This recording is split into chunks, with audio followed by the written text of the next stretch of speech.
Episode की start में ताइक द्योक्सुन से पूछता है कि वो अगले सैटरडे फ्री है।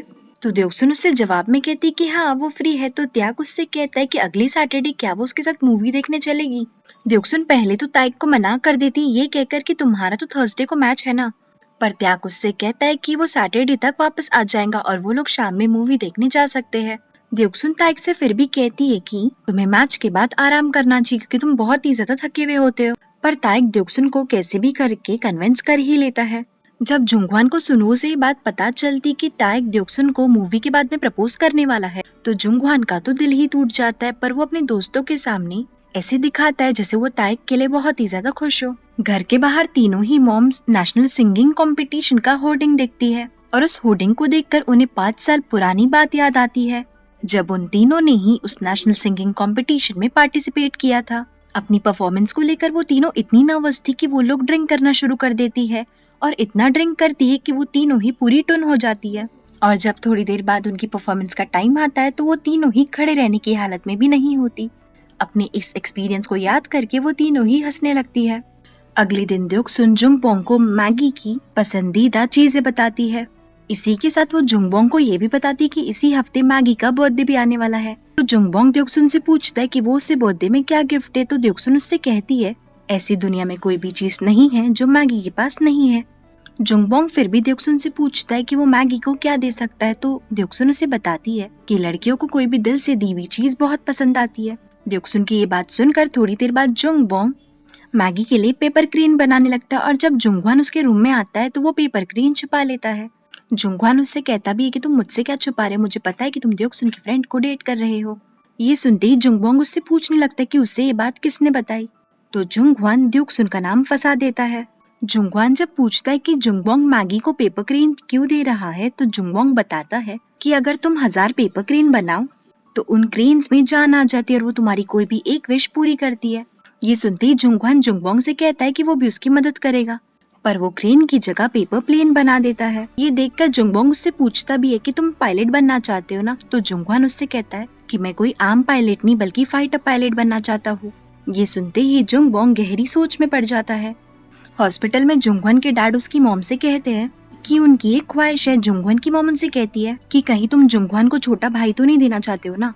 तो डैड कहते हैं मेरी इस सिचुएशन के साथ में ये चीज पॉसिबल नहीं है और अपनी वाइफ को अपनी असली विश बताते हैं। दरअसल वो चाहते थे कि उनकी वाइफ नेशनल सिंगिंग कंपटीशन में पार्टिसिपेट करे और बहुत कन्विंस करने के बाद जुंगवान की मॉम मान भी जाती है। अगले दिन द्योक्सुन के मॉम एंड डैड द्योक्सुन और नोएल को बताते हैं कि अगले महीने से बोरा अपनी लॉ की पढ़ाई करने के लिए हॉस्टल में शिफ्ट हो जाएंगी। द्योक्सुन इस बात से बहुत ही ज्यादा खुश थी क्योंकि अब उसे पूरा रूम मिल जाएगा, पर उसके डैड उससे कहते हैं कि अभी तो वो खुश हो रही है पर जब बोरा चली जाएगी तो वो एक कोने में रोते हुए बैठेगी। पर द्योक्सुन उनसे हंसते हुए कहती है कि ऐसा तो सपने में भी नहीं हो सकता। उधर बोरा को बुरा लग रहा था कि उसके पेरेंट्स को उसकी वजह से द्योक्सुन और नोएल के खर्चे में कटौती करनी पड़ रही थी। शाम में जुंगवान की मॉम अपनी फ्रेंड्स को डांस करके बताती है कंपटीशन के लिए, पर तभी उनकी टेप खराब हो जाती है। तो जुंगबोंग वहाँ पर आता है और उस टेप को फ्रीजर में रख देता है और अपनी मॉम से कहता है कि 15 मिनट बाद जब वो इस टेप को निकालेंगी तो ये टेप एकदम नई जैसी हो जाएंगी। जुंगबोंग की स्मार्टनेस देखकर बाकी दो आंटीज उसकी तारीफ करने लगती है, पर तभी जुंगबोंग की मॉम कहती है अगर ये स्मार्टनेस उसने अपनी यूनिवर्सिटी के पेपर में दिखाई होती तो उसे 7वीं बार फेल नहीं होना पड़ता। उसी रात द्योक्सुन त्याग के घर जाती है उसे याद दिलाने के लिए कि वो लोग सैटरडे को मूवी देखने जाने वाले हैं।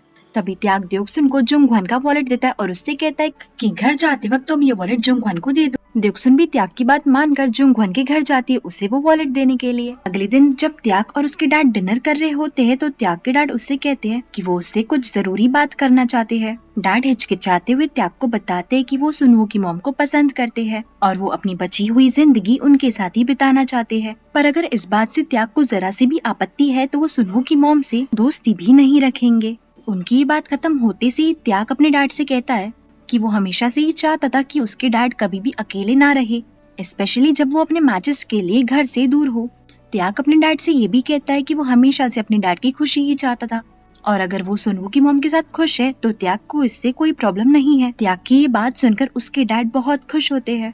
अगले दिन डोंगरियोंग जुंगवान और सुनवो को बताता है कि वो भी सिंगिंग कंपटीशन में पार्टिसिपेट करेगा और जुंगवान की मॉम को हरा देगा।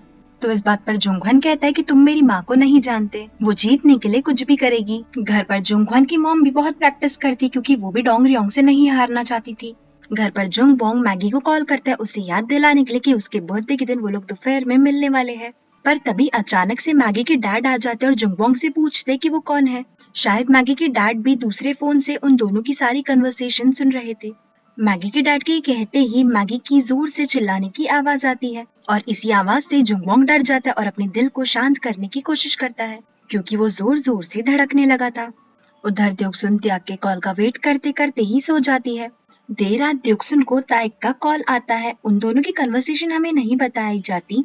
अगले दिन जब सभी लेडीज एग्स ले रही होती है तो वो अंडे वाले भैया उन्हें बताते हैं कि उनकी टेप खराब हो चुकी है। तो जुंगवान की मॉम उनसे कहती है कि वो उनकी टेप को 15 मिनट तक अपने फ्रिज में रखेंगी और जब वो 15 मिनट बाद अपनी टेप लेकर जाएंगे तो टेप एकदम नई जैसी बजेगी।